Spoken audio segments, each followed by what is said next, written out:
Olá, eu sou Lenilson, nós estamos fazendo essa série de vídeos sobre os evangelhos e os evangelistas.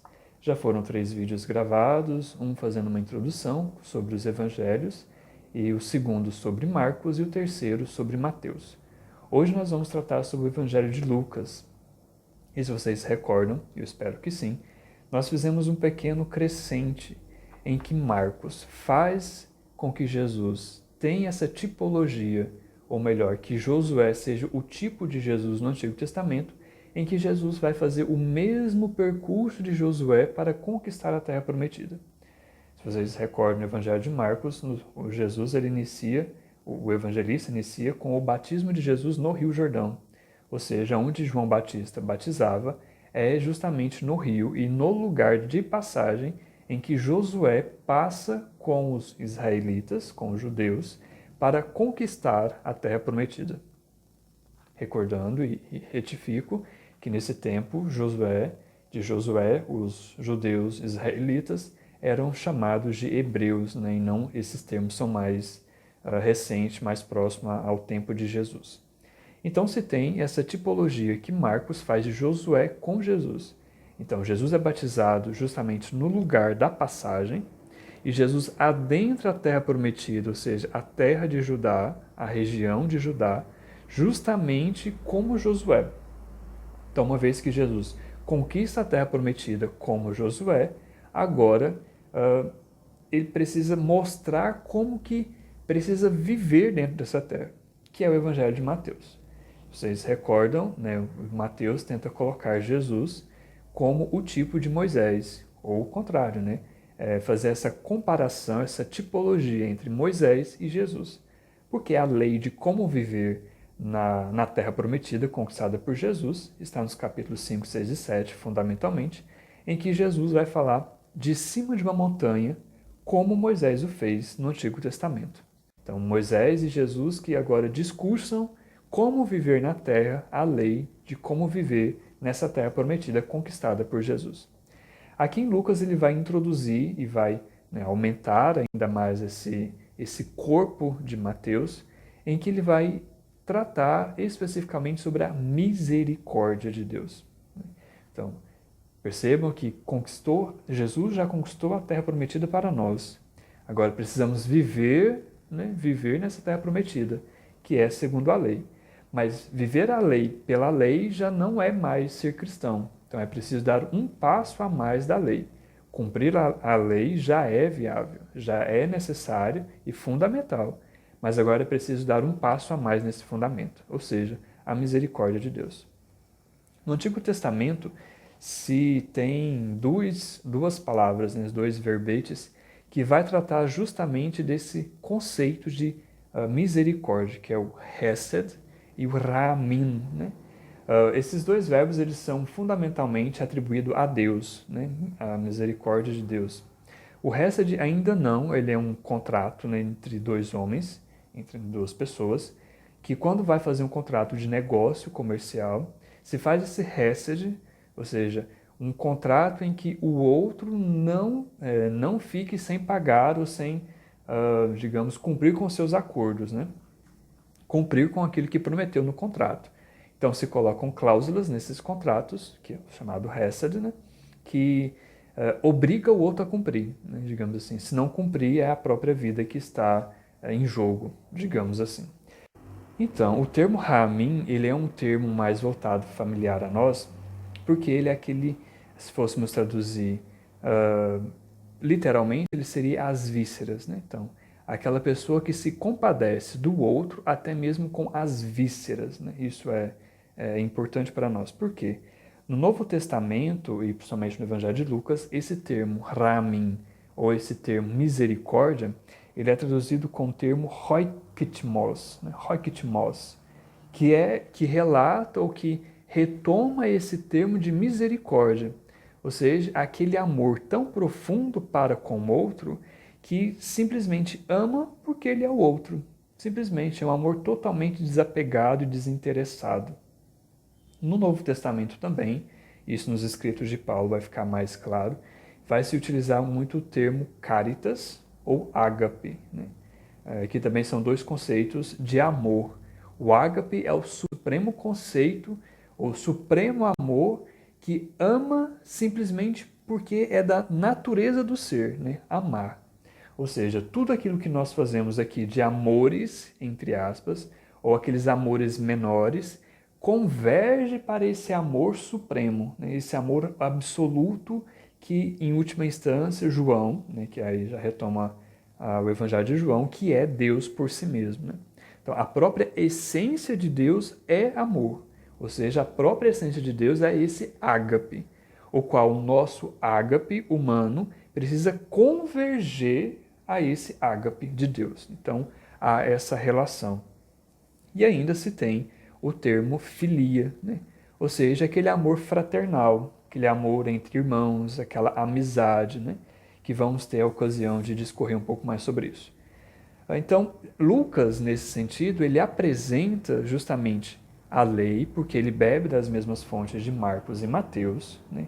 E acrescenta e robustece essa lei com a misericórdia de Deus, ou seja, traz principalmente o termo graça, né? A gratuidade do amor de Deus, que é essa misericórdia de Deus para com seus filhos. Então, uma vez que nós adentramos a Terra Prometida, vivemos a lei, agora precisamos viver a misericórdia de Deus, né? E isso nós vamos ter ocasião de perceber melhor nisso no Evangelho de Lucas. Cito alguns documentos que recomendo também a leitura para aprofundar nesses conceitos de amor, ramin, hesed, filia e caritas e por aí vai.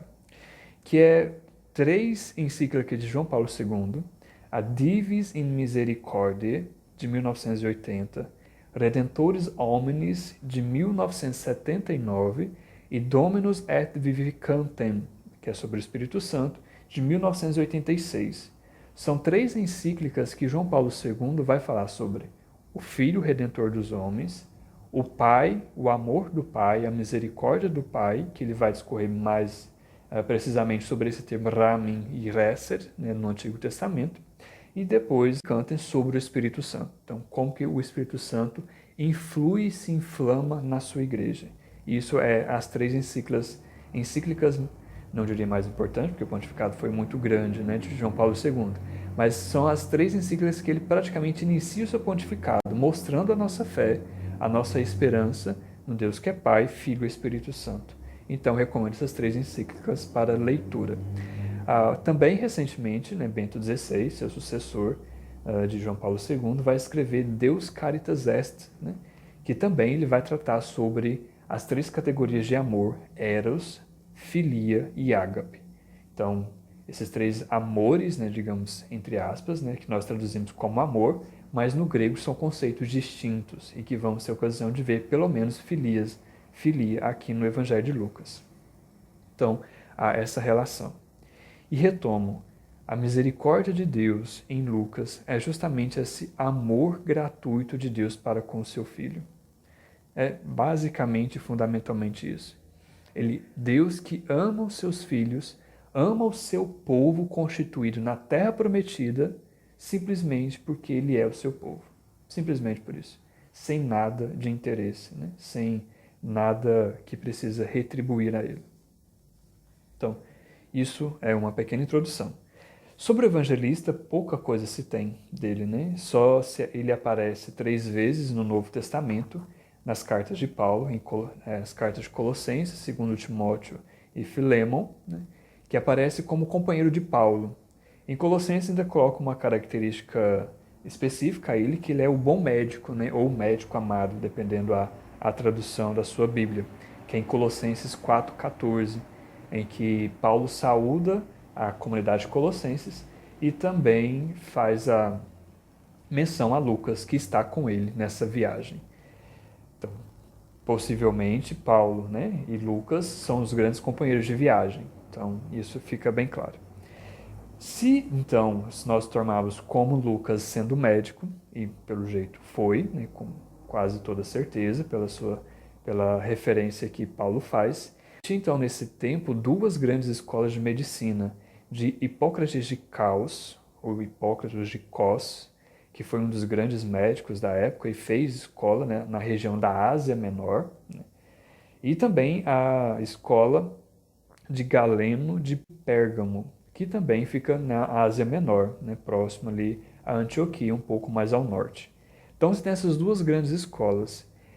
Galeno de Pérgamo, ele foi, além de médico, ele foi um grande filósofo. E também, para esse período, né, que se nós colocarmos, ele era romano, e também se fez essa escola de medicina e de filosofia. Se nós tomarmos o Evangelho de Lucas, capítulo 1, os primeiros versículos, ele vai dizer que fez uma pesquisa acurada, né? Ou seja, uma pesquisa profunda e minuciosa sobre a vida de Jesus, né? Sobre esse o Cristo, né? Sobre o Cristo. Então, possivelmente, aqui, né? Sempre nas possibilidades, Lucas também foi esse grande pesquisador da academia. E como grandes centros de academia, se tinham três grandes cidades, né? Atenas, Roma e Alexandria do Egito. Então, essas três grandes cidades de academias, propriamente dito, nesse período, né? Recordando aí que foi até por volta do ano 70 depois de Cristo, esses três grandes centros, né, de academia. Porque depois Alexandria foi destruída, já no final do primeiro século, e começo do segundo século por ali. Roma foi perdendo seu prestígio, né, de grande cidade, e Atenas também foi deixando um pouco para trás. Então você tinha esses três grandes centros. Por que eu me refiro a isso? Porque há uma possibilidade, e isso, né, uma questão, que não se há um consenso fixo ainda, só há que Lucas era de Antioquia, na região da Síria, então ele possivelmente estudou em uma dessas duas escolas, que fica próximo a Antioquia, em ilhas próximas ali a Antioquia, na Ásia Menor, e que ou ele se tornou cristão pela pregação de Paulo na sinagoga de Antioquia, e isso está em Atos, né, em Atos dos Apóstolos, quando Paulo vai discursar na sinagoga de Antioquia. Então ele pode ter aderido à fé cristã, né, nesse momento, se a gente considerar que Lucas é judeu, ou ao menos temente a Deus, né? Nesse período se tem três tipos de judeus, né? Os judeus legítimos, aquele descendente de Abraão, Isaac e Jacó, dessa linhagem, né, basicamente, que ou aqueles chamados prosélitos, que aderiam ao judaísmo e faziam a circuncisão, né? Ou aqueles que aderiam ao judaísmo, temiam a Deus, reconheciam as suas leis, praticavam, viviam, etc., mas não fazia circuncisão. Então eram chamados tementes a Deus. E isso nas cartas de Paulo vai ter muito claro essa relação dessas três categorias de judeus, né? Os judeus propriamente dito, né, os, entre aspas, tradicionais, da linhagem sanguínea, aqueles que aderiam à fé judaica e faziam a circuncisão, e essa adesão era mais proeminente em relação ao casamento, né, a conjugação, né, a conjugalidade. Era muito raro ter, por exemplo, alguém avulso que quer ser judeu e faz isso. Era mais em vista à constituição familiar. E aos tementes a Deus, aqueles que aderiam à fé, mas não praticavam a circuncisão. Então, se a gente considera que Lucas ele era grego, então, se ele foi judeu, ele pode ter recebido o anúncio de Paulo na sinagoga e aderido à fé nesse contexto. Se a gente considera que Lucas fora grego, né, e não era judeu, então há uma possibilidade de que Lucas tenha aderido à fé no discurso de Paulo em Atenas, no Areópago, né, em que ele vai falar sobre o Deus desconhecido. Por que disso, né? Se vocês se recordam, em Marcos, há um elemento distintivo de Marcos, em que ele vai falar de uma criança, já no final do seu evangelho, que estava com uma roupa, como se fosse um lençol enrolado no corpo, e que fugiu nu, né? Uma criança que foge nu. Ou seja, é um detalhe que ali não tem nenhum sentido, assim, não precisa especificar que aquela criança fugiria nu naquele momento. Então, por isso que muitos relacionam aquela criança com o evangelista Marcos. Então, porque foi algo tão distintivo na vida de Marcos que ele quis relatar aquilo. Então, basicamente. Não diferente de Lucas, em Atos dos Apóstolos, em que ele vai falar justamente Paulo que chega no Areópago, vê aquele tanto de deuses naquele lugar e vai falar especificamente do Deus desconhecido. Então, possivelmente, Lucas, se não era judeu, não aderiu à fé na sinagoga em Antioquia ou naquela região, ele era um desses adoradores desse Deus desconhecido. Que por isso ele vai também, uma das justificativas dele escrever esse evangelho e os Atos dos Apóstolos para provar quem é esse Deus desconhecido, chamado Jesus Cristo. Então, para provar quem é Jesus Cristo. Então, há essas possibilidades, né? E isso está lá, né, a primeira possibilidade, em Atos 15 e 16, em que Paulo vai para Antioquia, e depois em Atos 17, que vai falar sobre o discurso, que ele vai falar sobre o Deus desconhecido. Então, isso é sobre um pouco a vida de Lucas. Sobre a datação do Evangelho e também dos Atos dos Apóstolos é muito complicado dizer. Vocês se recordam, Mateus e Marcos também não têm uma precisão. Há sempre uma margem de possibilidades, né? Por quê? Não se tem como precisar, de fato, né? E nesse sentido, Lucas, a possibilidade, né? Porque em Atos dos Apóstolos ele vai falar sobre as 4 viagens de Paulo, até Paulo chegar em Roma, mas ele não narra o martírio de Paulo, ou seja, que foi no ano 67, no mesmo ano que Pedro. Então, ou Lucas não sabia que Paulo já tinha sido morto, ou ele escreve antes, ou ele escreve, né, possivelmente depois, mas não quis narrar sobre o martírio de Paulo. Então, há uma possibilidade disso aí. E se ele narra, então, não narra o martírio de Paulo, há a possibilidade, então, dele ter escrito antes de 67, que é pouco improvável, né? Porque se a gente toma como Marcos, o próprio Evangelho de Marcos mais antigo, que é entre o ano 67 e o ano 70, Lucas deve vir depois. Né? Isso é fundamental. Por quê? Em Atos dos Apóstolos, se ele então escreve o Atos dos Apóstolos antes do ano 67, ou entre o ano 67 e o ano 70, o Evangelho precisa ter sido escrito antes desses anos, né, dessas datas. Então, não se tem como precisar ao certo. O que se tem é uma possibilidade de datação é observar quando é que começa a aparecer o texto. Por exemplo, Marcos aparece já no final do primeiro século, menções ao Evangelho de Marcos.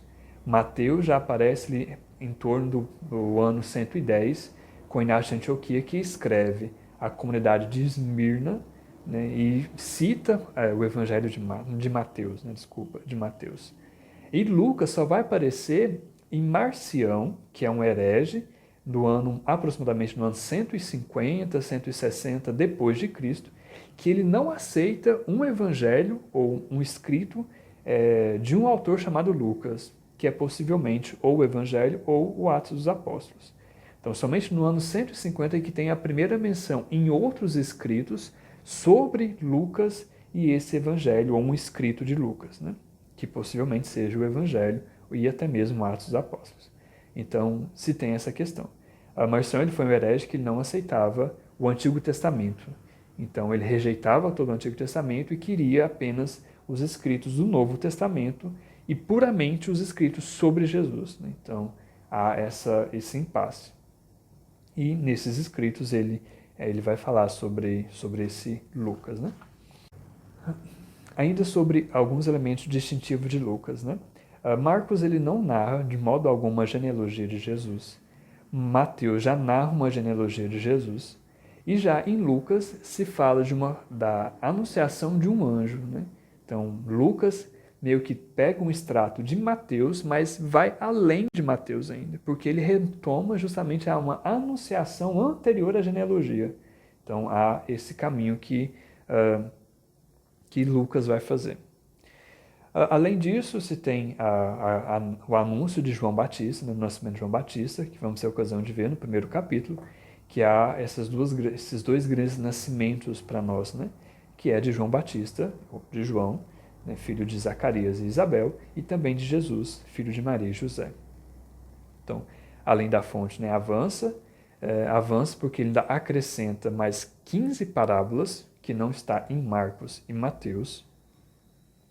destaca-se, né, então, os dois devedores, o do bom samaritano, o rico e o Lázaro, né, do fariseu e o publicano na oração no templo, o filho pródigo, né, que manifesta essa gratuidade do amor de Deus, né, então, com os pobres e pecadores. Então, tem essa relação de distinção entre esses evangelhos.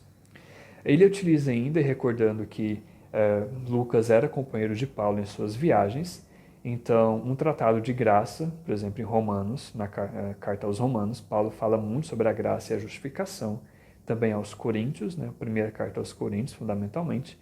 Então, também aqui no Evangelho, e também nos Atos, mas principalmente no Evangelho, nós vamos a deter mais, Lucas utiliza 8 vezes o termo caritas, ou seja, haritas, né, que é o termo graça, que é essa gratuidade de Deus, essa graciosidade com que Deus olha para o seu povo, né? Então, há essa relação também, e recordando e reforço que Lucas foi companheiro de Paulo e Paulo foi um dos grandes escritores sobre a graça de Deus. Então, há essa relação. Era artista e pintor, então, além de médico, é atribuído a ele, então, o ofício de pintor, né? E a tradição romana atribui a uma catacumba de Priscila, que se tem um quadro de Nossa Senhora de Maria, atribui-se a autoria a ele, né? Há ainda algumas tradições que vai dizer que ele andava em suas missões com Paulo e depois ele morre em Atenas, e lá também na comunidade, ele se tem um quadro de Maria, que ele sempre andou com ele e motivou essa devoção a Maria, mãe de Jesus, né?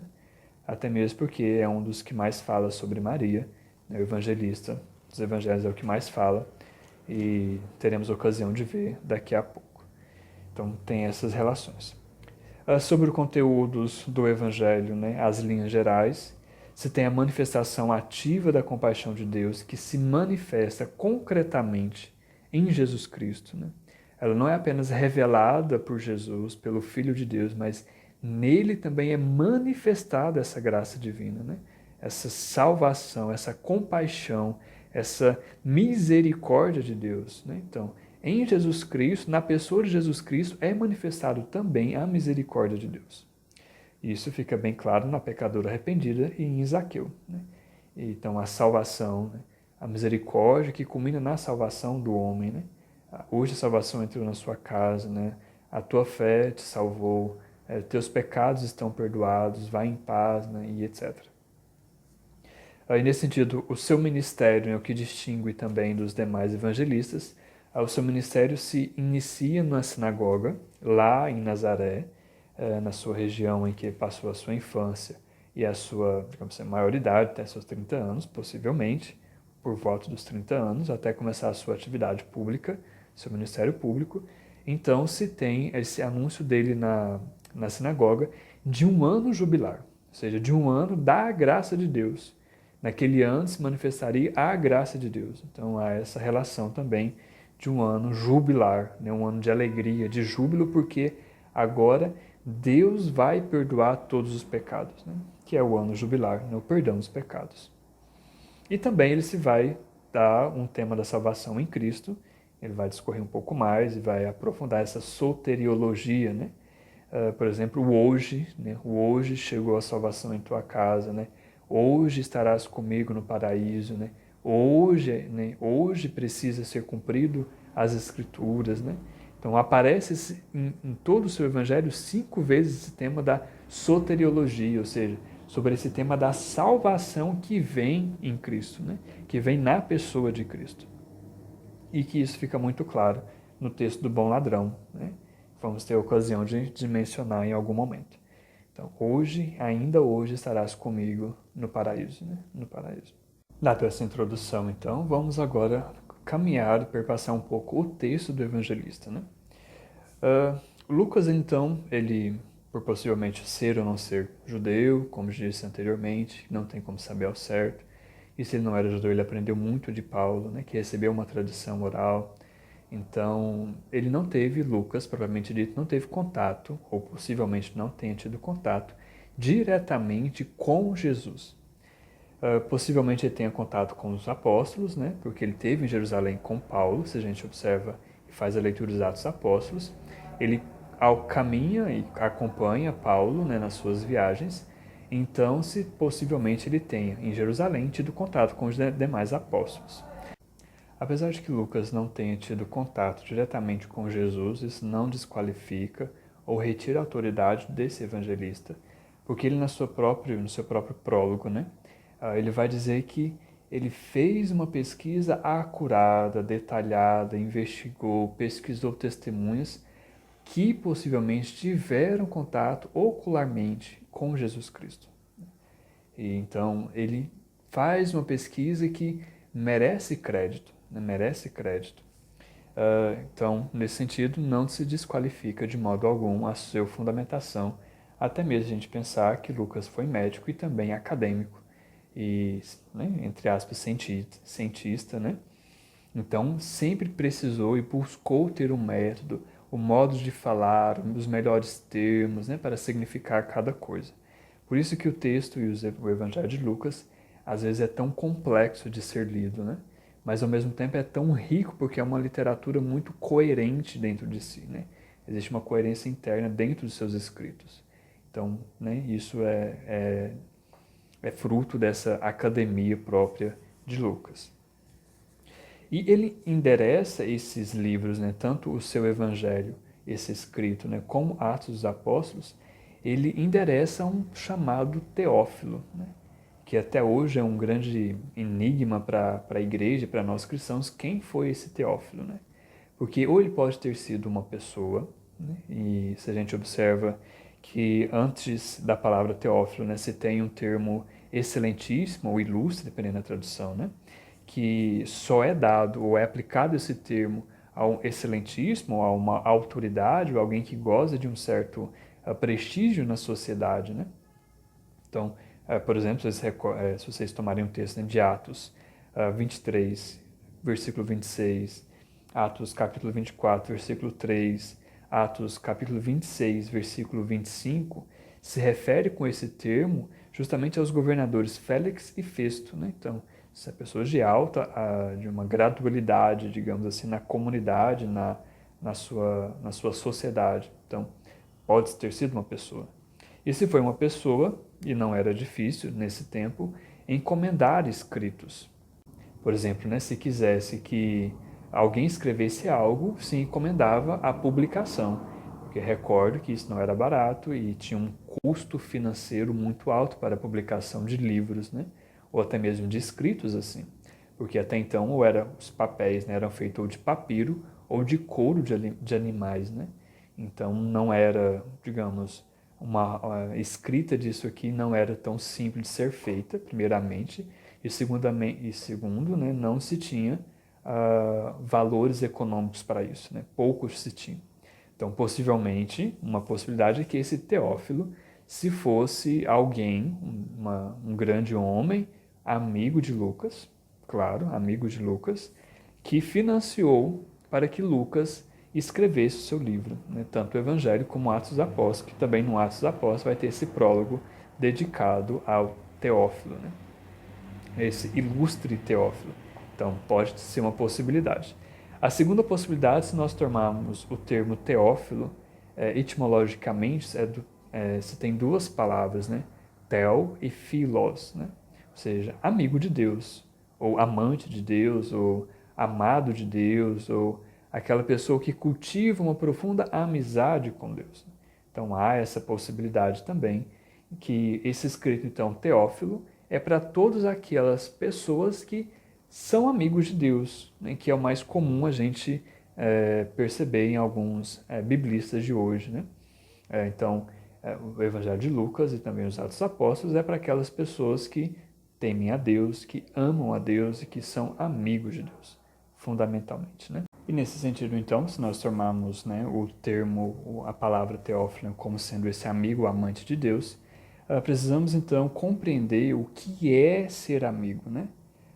Se nós, então, voltarmos um pouco à categoria filosófica, que nessa época, principalmente, né, se tinha um grande estudo dos escritos de Aristóteles e também de Platão, que são os dois grandes pilares da Grécia, né, da filosofia grega.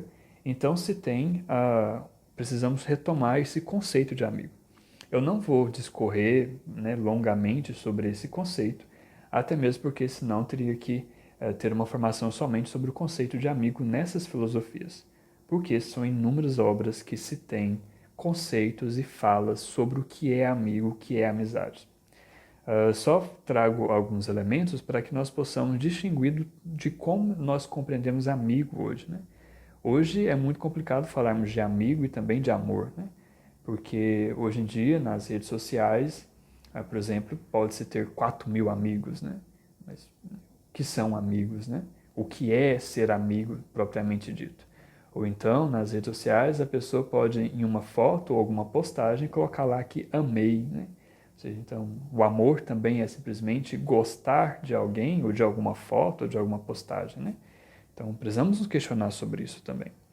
E para isso eu quero trazer algum conceito de Aristóteles sobre esse amor-filia, né? Essa amizade, porque para nós e também para esse contexto bíblico é importante, uma vez que essa tradição bíblica grega, e principalmente de Lucas, que se estudou e viveu boa parte em Atenas, e que morreu em Atenas também, com certeza teve contato com essa filosofia.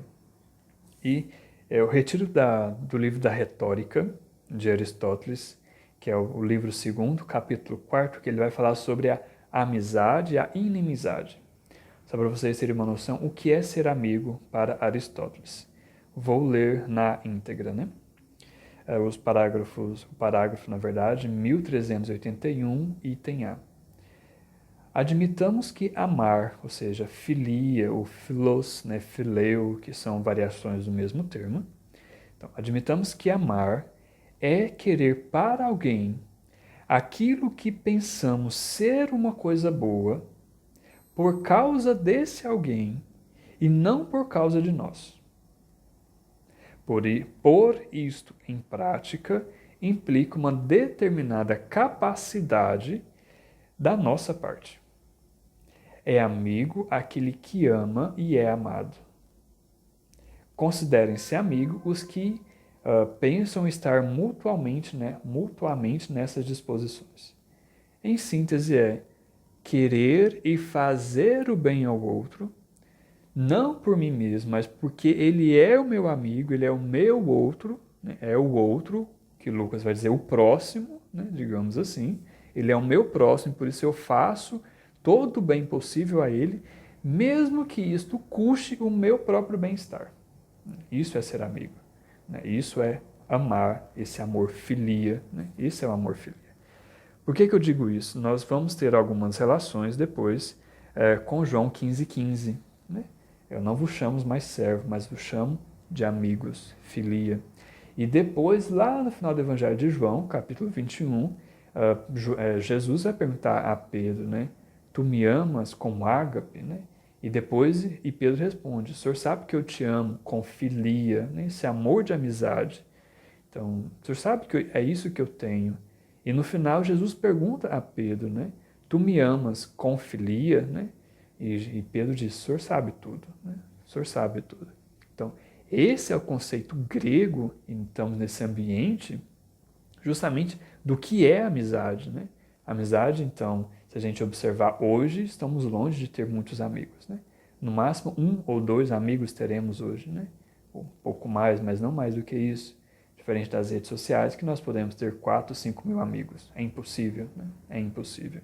Então, né, essa é uma questão que também vai perpassar o Evangelho de Lucas, se nós formos lá no amigo que bate na porta do outro amigo, inoportunamente, de madrugada, pedir pão, né, porque chegou visita na sua casa, e o amigo vai insistir. E o amigo vai abrir a porta e vai dar o pão simplesmente porque o outro é meu amigo.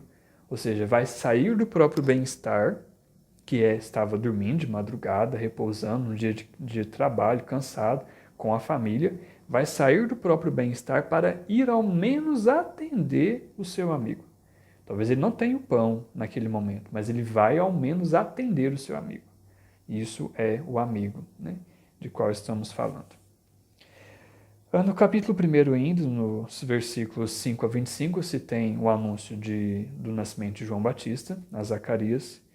Aqui, Lucas coloca a datação, ou possível datação, no tempo de Herodes, que é diferente de Mateus, capítulo 2, versículo 1, que colocou o nascimento de Jesus no tempo de Herodes, e que tivemos ocasião de mencionar alguma coisa no vídeo precedente a esse do Evangelho de Mateus.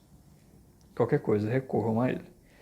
Se tem então a Zacarias, que é um sacerdote que está no templo, né? A narrativa, depois tomem o texto na íntegra e leiam, né? Eu só vou mencionar alguns elementos. Zacarias, então, é da classe sacerdotal de Abias. Isabel, sua esposa, já idosa e estéril. Zacarias era idoso também, então, um casal de idoso. Isabel já era estéril. E Isabel também era da classe da família de Araão, né? Ou seja, descendente de Araão, então era da classe sacerdotal. Maria, sendo prima de Isabel, muito possivelmente também herdou essa classe sacerdotal. Então, possivelmente Joaquim e Ana, um dos dois, era dessa classe sacerdotal, ou até mesmo os dois. Não tem como saber ao certo. Mas então Jesus recebe uma descendência real de Davi, né, da tribo de Judá, né, da realeza de Israel, e também da classe sacerdotal de Araão. Então ele é sacerdote e rei. Né? Isso vai depois ter algumas implicações, principalmente na carta aos Hebreus, né, que Jesus é o sumo sacerdote. Né? Então depois é um outro momento. Né?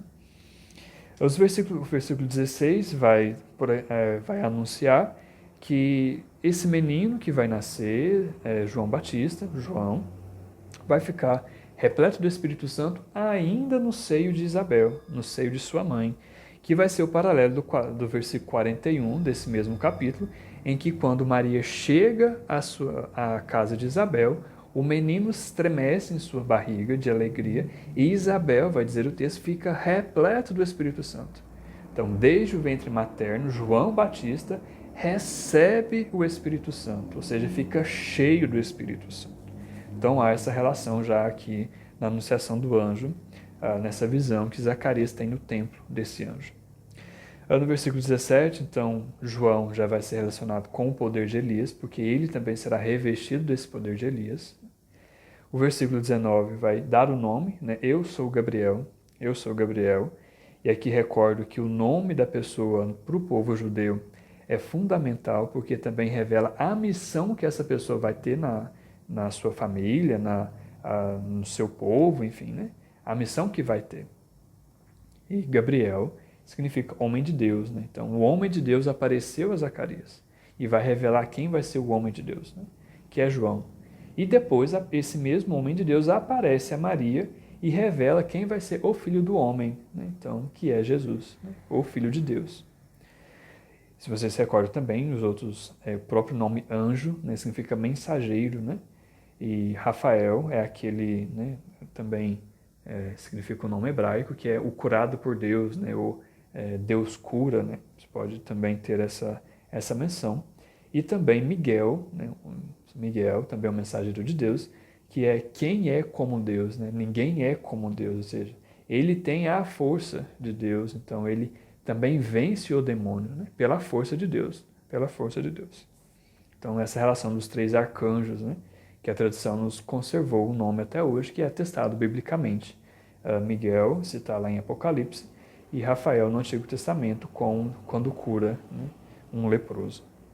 Versículo 20, né, também aqui se torna, né, o dia que se cumprirão todas essas coisas, né, tudo isso. Ou no dia que cumprirão, ou tudo isso vai se cumprir num tempo previsto. Também vai se dar lá na cruz de Jesus, né, cumpriu-se o tempo, né, cumpriu-se o tempo. Que depois vamos ter ocasião de ver um pouco mais à frente. Zacarias, então Isabel era um casal de idoso, estéril, que para o povo judeu a esterilidade, né, de não ter filhos era uma grande desgraça para a família e principalmente para a mulher, né, ou então até mesmo um castigo de Deus para aquela mulher, né, para aquela família. Né. Então você tem essa relação. E Zacarias, né, vai questionar o anjo, né, de que modo eu saberei disso. De que modo eu saberei disso? Que isso vai ser uma pergunta distinta de Maria, que nós vamos ter ocasião de ver um pouco à frente. Os versículos, então, 26 a 38, se tem a anunciação do anjo Gabriel a Maria, em que o anjo vai saudar Maria com um famoso ave, né? A tradução de latina, né? Ave gratia plena, né? Ave cheia de graça, que nós traduzimos na Ave Maria cheia de graça, na nossa oração, Ave a Maria, né? E aqui ele traduz esse termo ave, né, um termo grego, significa haire, né? Haire Miriam, né, se fôssemos traduzir, né? Que é um regozijar-se, né? É um alegrar-se tamanho, mas não é uma alegria qualquer, porque é um homem de Deus que está falando a Maria. Então, se é um homem enviado de Deus, essa alegria ela é uma messiânica, né? É uma alegria, não sei se tem um adjetivo melhor, mas é uma alegria messiânica, porque agora Deus se faz presente no meio do seu povo. Então, essa alegria plena, né? Esse ave, né? Contido nesse ave, né? Porque agora Deus está no meio do povo, né? Deus está no meio do povo. A ave cheia de graça, né? Esse cheia de graça traduz um termo grego muito complexo, né? Que é um vasto campo semântico, que é o keharitomene, né? É um termo que, esse próprio termo já se tem inúmeras teses e também trabalhos de conclusões de curso, monografias, etc., né? Que simplesmente assim, né? Reduzindo um pouco o campo semântico, ele é um verbo grego que está, nessa ocasião aqui, no particípio passível perfeito, que é um tempo da gramática grega, que é uma ação passada, né? Por isso, pretérito, passada, perfeita, que aconteceu no passado, mas ao mesmo tempo passivo e particípio, porque atualiza naquele momento e perpassa todo o presente. Ou seja, o interlocutor que pronuncia esse verbo ou essa palavra, né, cheia de graça, está dizendo que Maria, ela se teve cheia de graça antes do anjo aparecer. Naquele momento do anjo, que ela está ali diante do anjo e que vai perpassar para o resto da vida de Maria. Então, que vai passar por todo o presente de Maria. Enquanto Maria estiver na vida, neste mundo, vai perpassar a graça de Deus. Ela vai ser a cheia de graça. Não foi um favor de Deus simplesmente naquele momento da anunciação do anjo, mas foi anterior, naquele momento, e que vai perpassar por toda a vida de Maria. Então há essa relação.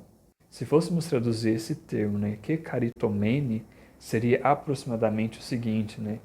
Tu que fostes e permaneces repleta do favor divino, né? Ou seja, repleto da graça divina. Então há essa possibilidade. E aqui aparece o termo charis, né? Charis, as duas pronúncias, que é a graça que Paulo vai tratar mais nas suas cartas. No versículo 33 vai dizer que ele reinará sobre a casa de Jacó. Vocês recordam, né, nos nossos vídeos precedentes, Jacó teve 12 filhos, a terra de Israel foi dividida em 12 tribos, né, dividida aos tribos e aos filhos de Israel, né, aos filhos de Jacó. E José, filho de Jacó, teve um sonho em que ele dominaria sobre a sua casa, né, sobre o seu pai e seus irmãos. E os seus irmãos fazem, na ocasião, lá em Gênesis 37, versículos 5 a 11, faz uma pergunta interessante, né, a José. Quereis acaso governar-nos, né, tomando o texto literal, quereis acaso governar-nos como rei ou dominar-nos como Senhor? Né? Então, os próprios irmãos de José, e aqui recordo, né, uma tipologia de Jesus, também é José, porque ele vai reinar sobre a casa de Israel, né? Por todo Israel. Né? Esse é o rei de Israel. E o seu reino não vai ter fim, né? Porque ele vai herdar o trono do rei Davi, seu pai. Então, recordo que Jesus tem essas duas linhagens, né? Linhagem sacerdotal e a linhagem real de Davi. No versículo 31, então, se tem a questão do nome Jesus, que tivemos a ocasião de falar no vídeo sobre Mateus, né, sobre o anúncio do nome, né, de Jesus, e então pode recorrer a ele. No versículo 34, Maria faz a pergunta, né, como é que vai se dar isso? Né? Como é que vai acontecer isso? Porque eu não conheço homem nenhum. Não conheço homem nenhum. Maria não pergunta como eu vou saber que isso vai acontecer, como foi Zacarias, mas como se dará isso? Ou seja, na própria pergunta de Maria ao anjo, já se está o seu sim, né? Já está o seu sim. É claro que Deus respeita a liberdade de Maria, como respeita a liberdade de Zacarias, né? Mas aqui a própria Maria já vai dizer como isso vai se dar, ou seja, como se vai proceder tudo isso, porque eu não conheço homem nenhum. Então, é essa a questão. E aqui destaco esse termo, conhecer o homem algum, né? Esse verbo conhecer é uma relação ao Antigo Testamento, um modo semítico de as relações conjugais, né, semíticas. Vocês recordam, não retomem o texto, de Gênesis 4, capítulo 4, versículo 1, em que Adão conhece a sua mulher Eva, né, e tem um filho. Né, tem seus filhos na ocasião, Abel e Caim, no capítulo 4, né, com a graça de Deus. Então, tem essa relação de conhecer um ato conjugal com a graça de Deus. Então, o ato conjugal semítico é em três pessoas: o marido, a esposa e Deus, né? Com essas três pessoas. Por isso que depois a tradição cristã vai dar também aqui essa grande dignidade à relação conjugal, né, entre o marido e a esposa, porque é feito juntamente com Deus, né? Essa relação, essa sacralidade, né? E vai dizer o anjo no versículo 35 que a sombra do Altíssimo vai cobrir Maria, né? A sombra do Altíssimo vai vir sobre Maria. Vocês também retomam alguns textos do Antigo Testamento do Espírito Santo, né? Gênesis 1:1, em que o Espírito Santo sobrevoa sobre as águas, né? Que agita as águas, né? O sopro de Deus que está ali movimentando as águas, fecundando as águas, para que aconteça a criação, né? Então, também essa sombra, né? Esse sopro de Deus que vem sobre Maria. E também recordo a nuvem que acompanha o povo de Israel no deserto, né? Quando eles saem do Egito. Recordem que Mateus, né, vai tratar um pouco melhor, que do Egito chamei o meu filho, chamei o meu povo. Então, essa nuvem que traz o povo de Deus, que acompanha o povo de Deus do Egito, perpassa todo o deserto até a terra prometida. Então, essa sombra da nuvem que acompanha o povo, que também marca a presença de Deus no meio daquele povo. Então, há essa relação. Depois dos versículos 39 a 45, você tem a visita de Maria, a sua prima Isabel, que possivelmente se deu numa cidade chamada Ain Karim, né, que é um povoado, né, a 6 quilômetros de Jerusalém, porque Zacarias era sacerdote, então ele morava e deveria ao menos morar próximo ao templo de Jerusalém para oferecer o sacrifício, porque se tinha uma certa escala de tribos, né, de genealogia. Então, a cada semana, a cada festa, se tinha uma tribo ou uma descendência sacerdotal própria, uma casa, que ia para o templo e fazia o sacrifício. Então, muitos sacerdotes moravam próximo a Jerusalém para ter essa melhor locomoção para executar, né, o sacrifício. Então, aqui tem essa questão. No versículo 40, né, um menino estremece no ventre de no ventre de Isabel, e Isabel fica cheia do Espírito Santo, né, que é o paralelo do versículo 15, que o anjo vai anunciar a Zacarias que esse menino vai ficar repleto do Espírito Santo ainda no seio de Isabel, no seio de sua mãe. Né. No versículo 43, se tem essa profissão de fé de Isabel a Maria, né, o que a mãe do meu Senhor veio fazer aqui, né, entre outras palavras, né, a mãe do meu Senhor veio me visitar. E recorda também o nome, né, Senhor, que tivemos a ocasião de ver. Aqui é o termo Kyrios, né, Kyrios, que é a tradução do tetragrama sagrado, né, ou seja, de Yahvé, Javé. Ou seja, o mesmo Deus do Antigo Testamento, o Yahvé, o tetragrama sagrado, aqui é traduzido como Kyrios. Então, Isabel, que reconhece que Maria é filho de Deus, ou melhor, que Maria é mãe de Deus. Então aqui há essa profissão de fé, né, que a igreja conservou em sua doutrina. Versículos 44 a 45, a criança estremece de alegria, né, essa alegria messiânica de que a presença de Deus no meio do seu povo, como aconteceu em Maria, naquele ave, né, alegra-te Maria, regozija-te Maria, né, porque algo grande está para acontecer, porque o homem de Deus veio até ti. Então agora, a mãe do meu Senhor que concebeu vai até Maria, né, vai até Isabel, e agora esse menino se alegra, né, se regozija, porque a mãe do Senhor, do meu Senhor, do Kyrios, está no meio de nós. Né? Aqui ainda retomo um versículo anterior que eu acabei não mencionando, que quando tudo acontece, o anjo se retira, ou seja, o anjo anuncia a missão de Maria e agora se retira, né? Se retira de Maria o anjo para que tudo se cumpra, tudo se cumpra. Nos versículos, então, de 46 a 56, se tem o Magnificat, ou então, né, o Cântico de Maria, que é um paralelo muito próximo do Cântico de Ana, a mãe de Samuel. Se vocês retomarem o texto, 1 Samuel, capítulo 2, versículos 1 a 10, que Ana profere no templo, né, que ela, Ana, era estéril e não poderia ter filho, e ela reza, né, faz uma oração muito profunda no templo, e depois concebe Samuel, né, o filho Samuel, e depois ela vai até o templo e entoa-se um cântico. E esse cântico, né, aqui, a estrutura é quase a mesma de Maria. Né? A estrutura da oração judaica, se nós retornarmos no Antigo Testamento, também a tradição própria judaica, ela inicia sempre com o chamado Bekarah, né? Bekarah, que é uma atitude de admiração, um agradecimento, um louvor da benevolência de Deus que cuida das suas criaturas, né? Que no Novo Testamento vai ser traduzido como Eucaristia, né? Como a Eucaristia. Então, esse profunda admiração e agradecimento, louvor a Deus por tudo que Deus já fez por mim e pelo meu povo, né?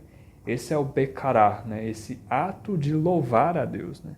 Esse profundo reconhecimento. Então, se nós tomarmos aqui o Cântico de Maria e também o Cântico de Ana, lá em Samuel, vamos ter essa estrutura, que dos versículos 46 ao versículo 50, se tem esse Bekará, né? A minha alma engrandece o Senhor, e se alegrou o meu espírito em Deus, meu Salvador, porque ele viu a pequenez de sua serva, né? Desde agora, gerações vão chamar-me de bendita, né? Então, se tem essa relação essa exultação em Deus, essa alegria em Deus, né? E depois se tem a segunda parte dessa oração de Maria, os versículos 51 a 53, que é a relação, esse paradoxo, essa tensão entre os pobres e os pequenos, que são exaltados e enriquecidos, em detrimento aos grandes e ricos. Né? Então, há essa contraposição. E o terceiro, o Israel, que é a terceira parte, os versículos 54 e 56, que é o objeto da graça de Deus, né? Desde a sua promessa feita a Abraão, né? Acolheu Israel, seu servidor, fiel ao seu amor, como havia prometido aos nossos pais, em favor de Abraão e seus descendentes. Então, Israel, que é esse ponto, né? Esse dom de Deus para o seu povo, né? Então, se tem essa relação. Lucas, possivelmente, e aqui abre, né, algumas teorias e possibilidades, que Lucas se teve com Maria, antes da sua assunção, né, de Maria, e escreveu isso de Maria. Pode ter sido. Ou então ele, na sua pesquisa acurada, encontrou em meio a comunidades este canto que era entoado, ou recitado, ou rezado, né, enfim. Então, e aderiu esse canto aqui e deu a voz a Maria, como esse canto. Então, é possivelmente que tenha, mais provavelmente que ele tenha encontrado esse cântico entre chamadas filhas de Sião, né, entre os pobres, entre as comunidades, né, mais pobres, e colocou-se, né, aqui, né, na voz de Maria, essa serva, né, esse exemplo de como ser discípulo, né, de como ser discípulo de Jesus. Depois, então, nos versículos 57 a 56, se tem o nascimento de João Batista, e também a escolha do nome, que também é uma grande questão, porque o nome era dado segundo a casa, né, segundo a paternidade, segundo a linhagem de sua família.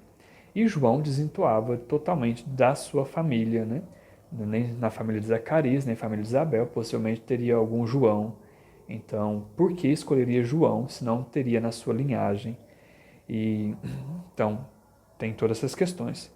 Aqui então o nome João o nome em si, né, da criança só era dado e confirmado na circuncisão, que é esse momento do nascimento de João Batista. João Batista é levado ao templo e há essa grande questão de como será chamado esse menino, né?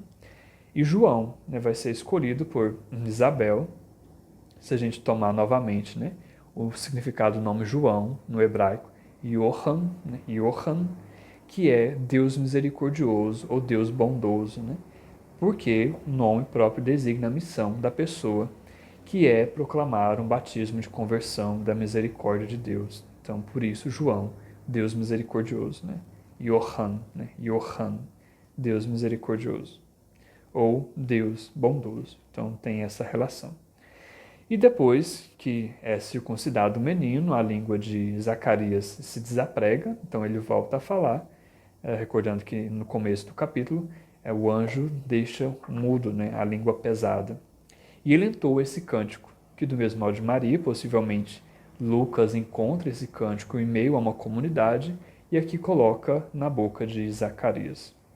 E tem essas duas partes, né, fundamentais, que a primeira parte é o Becará, né, novamente o ato de louvar e ser profunda admiração aos feitos de Deus. Bendito seja o Senhor Deus de Israel, porque a seu povo visitou e libertou e fez surgir um poderoso Salvador na casa de Davi, ou seja, está se referindo a Jesus, na casa de Davi, servidor, como falara pelas bocas de seus santos, os profetas desde os tempos mais antigos, né? Então há essa exultação, essa memória feita dos antigos, a lei e os profetas, que agora se cumpre no Novo Testamento, né, em Jesus Cristo. E o segundo, né, a segunda parte, a visão que ele tem, ou seja, uma profecia que ele faz, fundada naquele anúncio do anjo, aqui nos versículos precedentes, de quem seria João Batista. Então aqui ele vai dizer, serás profeta do Altíssimo ao menino, né? Pois irás proclamar, né? Irás preparar o terreno para a chegada do Salvador. Então há essa profecia fundada no anúncio do anjo de quem será esse João, que depois vai ter o título de O Batista, porque pregava o batismo de conversão. Capítulo 2, então, se tem o nascimento de Jesus, que aqui já tivemos ocasião de mencionar em Mateus, no vídeo precedente, sobre o nascimento de Jesus, que aqui desentoou um pouco a questão da datação, né? E também aqui nesse capítulo se tem e se trata também relaciona Jesus com o Kyrios, né? Cristo Kyrios, né? Christus Kyrios, né? O eleito ou ungido Kyrios, né? Deus, o Senhor, né? Relaciona constantemente o Novo Testamento Jesus como o Senhor, né? Como esse Kyrios, que no Antigo Testamento, na versão Septuaginta grega, traduz o tetragrama sagrado no grego para Kyrios, né? Então isso é muito importante para nós, termos sempre em vista. Nos versículos 21 a 32, se tem a circuncisão de Jesus, as profecias, né, de Simeão, né, deixai agora vosso servo vir em paz, né, pois meus olhos viram a vossa salvação que prometestes, né? Então se tem essa profecia de Simeão e também a profecia de Ana, que são os dois homens, um casal, né, não casal no sentido de casados os dois, né, mas o casal, um homem e uma mulher, que viviam no templo aguardando essa libertação de Israel, né? Aguardando essa salvação de Israel. Então, por isso aqui eles fazem essa profecia propriamente dita, né? Tem essas questões. Depois, no capítulo 2, ainda nos versículos 39 a 40, se tem que Jesus, na sua infância, vivia na Galileia, na região da Galileia, na cidade de Nazaré, que é onde o anjo aparece a Maria, então, possivelmente a casa, né, de Joaquim Santana, seria ali, possivelmente. E onde passa toda a sua infância, né? Depois dos versículos 41 a 50, Jesus já se tem 12 anos e ele retorna ao templo. Ou seja, ele agora já se alcança uma maioridade para o judeu, 12 anos já é a maioridade, e precisa agora aprender e cumprir toda a lei e os profetas. Por isso essa ida ao templo também é importante, que é o famoso ritual de Bar Mitzvah, né? É um termo mais moderno, né? Mas também já se tinha desde esse tempo, a gente percebe aqui em Lucas, esse tempo em que o jovem de 12 anos passava por um rito no templo, em que ele alcançava a maioridade e agora precisava ser filho da lei, né? Por isso Bar, né? Lembra-se de filho, né? Barrabás, Bar José e Bartimeu, né? Que tivemos a ocasião de ver nos vídeos anteriores. Então, Bar Mitzvah, né? Mitzvah é lei, né? Fundamentalmente. Então, filho da lei. Então, agora, com 12 anos, ele precisa estar debaixo da lei e ser julgado segundo a lei. Então, ele começa a ser contado como um membro da família e começa a sua aprendizagem, né? Começa o seu aprendizado da lei. Nos versículos 51 e 52, então, ele retorna a Nazaré, a Galiléia, e lá fica até os seus 30 anos. No capítulo 3, versículos de 1 a 22, se tem a pregação de João e também o batismo de Jesus. E aqui eu só destaco que é um paralelo muito próximo a Marcos e Mateus, principalmente a Mateus. E só destaco que o que desentoa de Mateus é que o evangelista Lucas ele vai trazer uma citação daquela voz que apresenta e que fala pessoalmente a Jesus durante o batismo, retomando ao Salmo 2, versículos 7 a 8, né? E leio aqui na íntegra agora. Tu és o meu filho, eu hoje te gerei. Ou seja, é um salmo messiânico, de um rei messiânico, que é em paralelo também ao Salmo 110, que é Deus quem gera, né? Deus quem gera esse filho. Que vamos ter uma ocasião depois lá no prólogo de João, sobre o Logos, né? Que o Logos foi gerado por Deus, né? Desde a eternidade. Né? Tu és meu filho, eu hoje te gerei. Então, não quer dizer que Jesus foi gerado aqui no batismo, né? Mas foi gerado no ventre, no seio de Maria, no capítulo 1, né? Nos capítulos precedentes. Aqui se dá, digamos, a consumação dessa geração, né? Dessa geração. Mas já havia sido gerado desde a sua eternidade em Deus. Depois se tem uma genealogia nos versículos 23 a 38, né, se vocês acompanharem aí, passando um pouco mais rápido, e que se vem de Jesus, que começa a sua vida pública, vai dizer o texto, aproximadamente com 30 anos, e que vai, essa genealogia, até Adão, né, filho de Deus. Então, Adão, filho de Deus. Então, Jesus, que é dessa linhagem adâmica, né, e que chega a ser filho de Deus. Se vocês se recordam, né, retoma alguns elementos, que Lucas era discípulo, né, e também seguidor de Paulo, né, companheiro de Paulo em suas missões, e Paulo, na carta aos Romanos, capítulo 5, nos versículos 12 seguintes, vai dizer sobre essa tensão, ou melhor, esses dois homens, né, Adão e Jesus. Né? Jesus, e ele apresenta Jesus como o novo Adão, né, como o novo homem. Se com Adão entrou o pecado, com Jesus entra a graça e a justificação, né, a salvação em última instância. Depois, no capítulo 4, os versículos 1 a 13, tem as tentações, que também é um paralelo, né, pelo menos em parte, em Mateus e em Marcos, só que Marcos não vai falar especificamente das tentações, mas Mateus vai falar. E aqui Lucas ele vai mudar a ordem, porque ele vai terminar como o Templo de Jerusalém. Porque para Lucas é muito importante essa ideia de uma cidade, a cidade escatológica, né, digamos assim. Então, tudo vai acontecer em Jerusalém, e é para lá que o evangelista Lucas convida o autor, né, convida o leitor a ir. Né? Então, Jesus prepara todo um terreno para que depois se adentre em Jerusalém e lá seja consumado. Lá seja cumprido o tempo, o prazo, né? O prazo de entrega. Então, lá vai ser cumprido. Então, em Jerusalém. Então, aqui há essa divisão e essa modificação da ordem das tentações. Então, aqui já comenta algumas coisas sobre essas tentações. A primeira tentação se começa com uma interrogação: se és filho de Deus. Aqui é fundamental para nós, né? Ora, Jesus, no seu batismo, vai escutar: tu és meu filho, eu hoje te gerei, né? Tu és meu filho amado, tu és meu filho amado. Nos outros evangelistas, em ti coloco o meu agrado, em ti me comprazo, etc.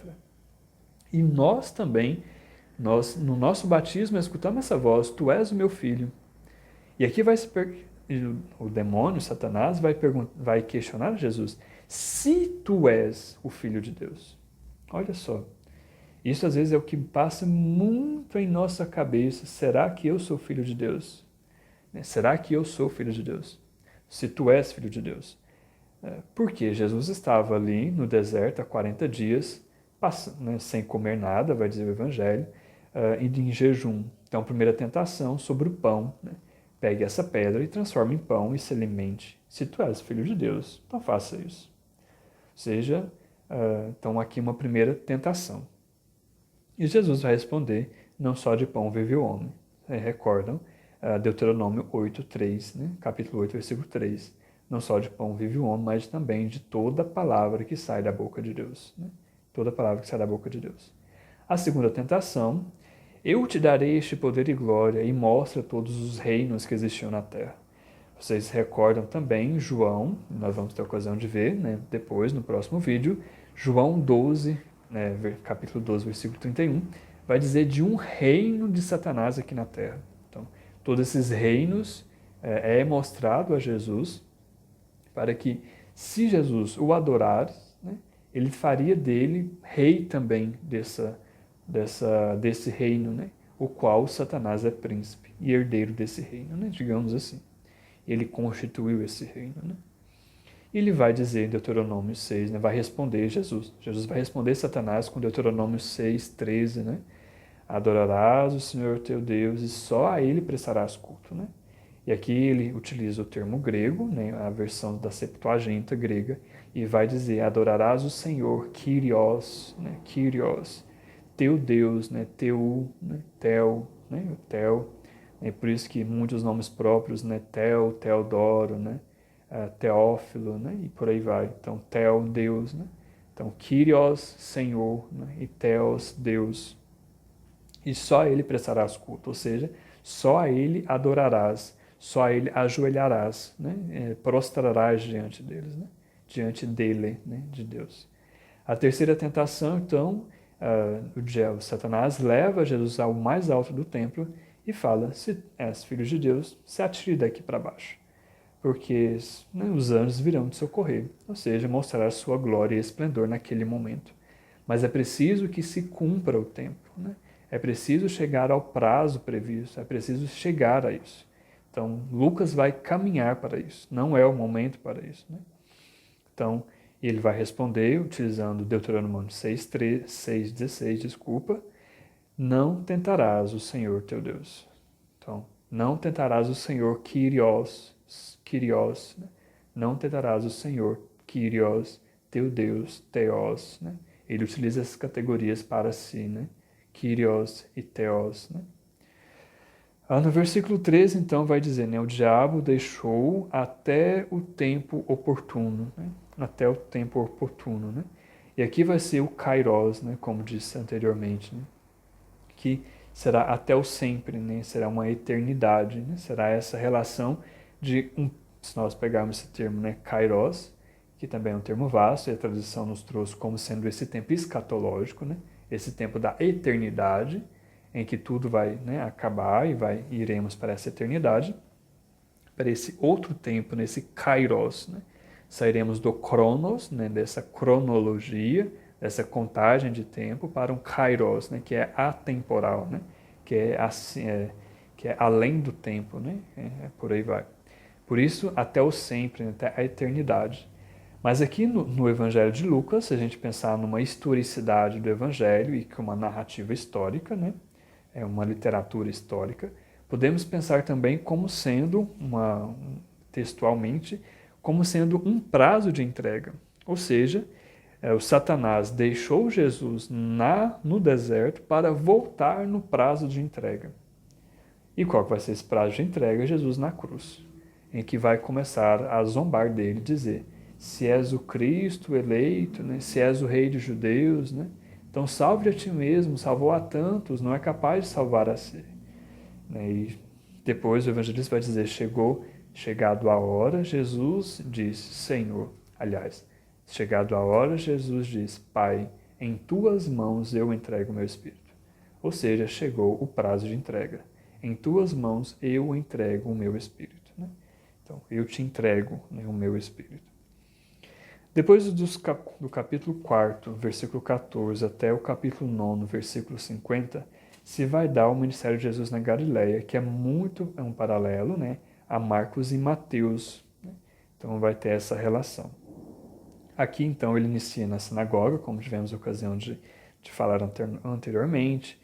Há inúmeras curas, há o chamado dos 4 primeiros, depois o chamado de Levi, né, que é Mateus, o publicano, come na casa dos pecadores, é um grande embate. Por que ele come nessa casa dos pecadores? Se ele realmente fosse profeta, saberia disso, porque, recordo, né, o profeta reconhece os pecados do povo, né? Então, há todos esses elementos, né? E também ele se traz algumas questões, porque ele não veio para os sãos, mas para os enfermos, né? Ele não veio para os justos, ele veio para os pecadores, né? Porque os sãos, quem está sã, não precisa de médico, somente os doentes, né? Então, por isso ele está junto aos pecadores, né? Por causa disso. Depois, no capítulo 6, versículos 20 a 23, se tem a bem-aventurança, que aqui difere de Mateus do capítulo 5, porque em capítulo 5 de Mateus, Jesus sobe a montanha e profere, né, dialoga, exorta e fala das bem-aventuranças. E aqui não, Jesus está na planície, né, está na planície, porque Lucas não tem esse interesse de colocar Jesus como Moisés, e até mesmo porque ele reduz essas bem-aventuranças de Mateus, que depois podem pegar aqui o texto, né, e lê-los. E depois, no capítulo 7, né, andando um pouco mais rápido, encerrando esse bloco praticamente, se tem a mulher pecadora, né, que muito ama. Porque, diferente de Mateus e Marcos, que narram uma unção em Betânia, né, que a mulher, a pecadora, joga sobre os pés de Jesus um perfume, aqui se tem uma mulher pecadora que enxuga os pés de Jesus com as lágrimas, né? Aliás, lava os pés de Jesus com as lágrimas e seca com o cabelo. Né? Então, há essa relação. Não há unção, né, como se dá em Mateus e em Marcos, aqui, né, em Lucas. Mas há essa narrativa dessa mulher que lava os pés de Jesus com as lágrimas, né? No capítulo 7, versículos, né, 36 a 50. Depois, o capítulo 9, dos versículos 1 a 50, se tem, né, em paralelo com Mateus e Marcos também, tivemos a ocasião de ver, a questão da missão dos 12, o chamado dos 12. Né? Só destaco que tem aqui a multiplicação dos pães dos versículos 10 a 17, que em Lucas só aparece uma multiplicação dos pães, né? E que ele condensa as duas multiplicações dos pães de Mateus e Marcos, aqui nessa multiplicação dos pães. Então, enquanto Mateus e Marcos têm duas multiplicações de pães cada um, cada evangelista, aqui só vai ter uma multiplicação. Né? Mas essa multiplicação ele condensa essas duas. Depois tem a profissão de fé de Pedro, o anúncio da paixão e etc. A transfiguração, né? Que também tivemos ocasião de ver nos evangelhos precedentes. Então, do capítulo 9, versículo 51, até o capítulo 19, versículo 27, vai se ter um grande bloco em que Jesus sai da região da Galileia, se vocês recordam o mapinha, a região da Galileia está ao norte, a Samaria ao centro e a Judéia ao sul, né? E a Idumeia mais ao sul ainda. Então, essas três principais regiões, do lado, né, esquerdo, do lado ocidente do Rio Jordão, e do lado oriente do Rio Jordão se tem principalmente a Decápole, né, que é as 10 cidades que temos algumas menções dos evangelhos precedentes que mencionei em algum momento. Então Jesus sai da Galiléia, da região mais norte, e vem agora se preparando, nesses capítulos, nesse bloco, se prepara para chegar até Jerusalém. Então, é um percorrer até Jerusalém. E aqui, na região ainda da Galileia, se tem os ais contra Corazim, nem Betsaida, que são cidades próximas ali ao mar da Galileia, e que não acolheram não acolheram a palavra, ou estava tendo resistência a essa acolhida da palavra. Então já se começa esses ais, ais contra essas duas cidades, que não acolheram a palavra pronunciada. Depois descendo, passando pela Samaria, porque Jesus para chegar até Jerusalém precisaria atravessar a Samaria, ou então teria que dar a volta ao Oriente e vir por Betânia, na entrada, ali sim, passando Jericó até Jerusalém. Então, passando por Samaria, algumas cidades e povoados não acolhem o anúncio de Jesus na Samaria também. Ele também fica um pouco revoltado, entre aspas, revoltado, também fala desses ais, exorta essas regiões à não acolhida. Depois se tem ainda nessa região, no capítulo 10, nesse bloco, alguns discípulos que chegam a Jesus para manifestar uma grande alegria, porque os demônios estavam sendo expulsos somente por falar no nome de Jesus. E inúmeros milagres, curas e tudo mais, que eles faziam, os discípulos, porque faziam em nome de Jesus. Então, eles manifestaram essa grande alegria nas obras, que é um grande problema. E Jesus vai dizer, não. Alegrai-vos antes, porque vossos nomes estão escritos no reino dos céus. Alegrai-vos por isso, não porque vocês fazem milagres, não porque vocês dão esses grandes sinais, mas porque os seus nomes estão escritos no reino dos céus. Ora, esse livro da vida é um tema que vai aparecer em Apocalipse, no livro do Apocalipse, e que o nome do justo já está escrito, já está inscrito nesse livro da vida. E aqui Jesus vai dizer, não pensem muito nas obras. As obras são importantes fazerem em meu nome, sim, quer dizer, vocês estão em comunhão comigo, mas alegre-se mais, porque o nome de vocês estão inscritos no reino dos céus. Ou seja, a salvação é prioridade para todo cristão. Para todo cristão. Depois, ainda no capítulo 10, versículos 29 a 37, se tem a parábola do bom samaritano, que é em paralelo com as obras da misericórdia, nas obras corporais que Mateus fala no seu evangelho. Porque aqui, se nós tomarmos as parábolas, e Mateus vai explicar o porquê Jesus fala em parábolas, porque os corações estão endurecidos, as mentes estão obscurecidas, e as parábolas fazem com que o leitor e até mesmo o ouvinte possa ser conduzido a uma linha de raciocínio e chegue a uma conclusão. Chegue à conclusão de quem está pronunciando. E aqui se tem o bom samaritano, que nas parábolas, se nós tornarmos elas, Jesus se confunde tanto com o interlocutor, aquele que está falando, como aquelas pessoas que vivem a própria parábola, porque normalmente a parábola refere-se justamente à acolhida de Jesus, que o povo não acolhe porque o coração está endurecido e os olhos estão como que obscurecidos, estão vendados, Isso vamos ver lá nos discípulos de Emaús, fica muito claro isso, são insensatos e lentos de coração, e agora com o conduzir, o conduzir da história, Jesus vai moldando e lapidando esse coração de pedra e ao mesmo tempo dando luz aos olhos, a lâmpada aos olhos, vai dando energia, dando claridade, para que se chegue, como viver essa misericórdia de Deus. Então, no Bom Samaritano, você tem duas perguntas precedentes. Primeiro, qual é o maior mandamento? E o segundo, quem é o meu próximo? Ora, por quê? O maior mandamento é amar a Deus sobre todas as coisas e ao próximo como a ti mesmo.